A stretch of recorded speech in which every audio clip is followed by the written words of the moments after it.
Lorsque la première phase d'installation des plantes est terminée, l'entreprise met en place un contrat d'entretien et envoie un salarié sur les lieux du client pour entretenir et valoriser les plantes et éviter que celles-ci dépérissent. Lors de son arrivée, il fait un point avec le client afin de voir s'il n'y a pas des problèmes spécifiques déjà identifiés par le client et s'en occuper en premier.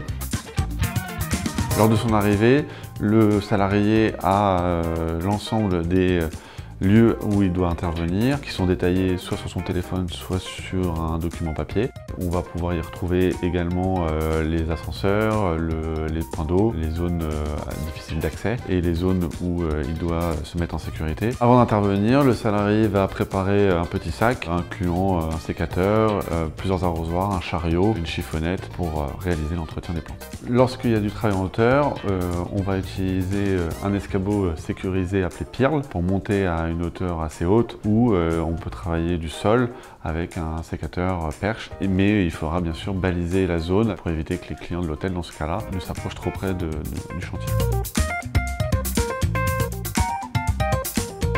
En moyenne, un salarié passe entre 3 et 4 minutes par bac en fonction du type de plante.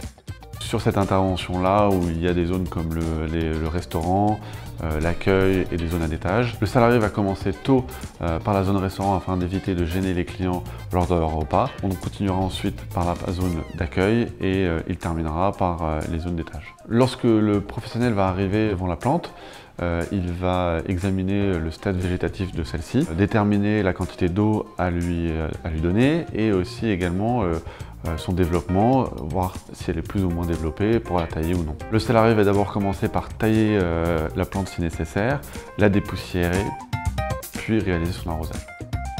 Le salarié va définir l'état de santé de la plante, s'il y a des bioagresseurs, de la cochenille ou des carences. Pour l'exemple de la cochenille, nous pouvons appliquer par exemple un traitement au savon noir qui pourra éviter la prolifération de celle-ci. Si le professionnel détecte une maladie sur une plante et que celle-ci est trop avancée, nous allons procéder au remplacement de celle-ci en commandant la plante via son téléphone. Lors d'un remplacement d'une plante malade, le salarié remplace l'intégralité du terreau et désinfecte le bac afin d'éviter toute contamination.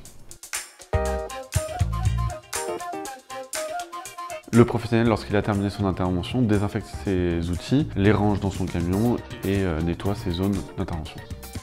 À la fin de son intervention, le salarié va faire le bilan de son passage avec le client et fait signer le bon de passage. L'ensemble des déchets verts est retraité et les déchets sont transformés en compost une fois par an.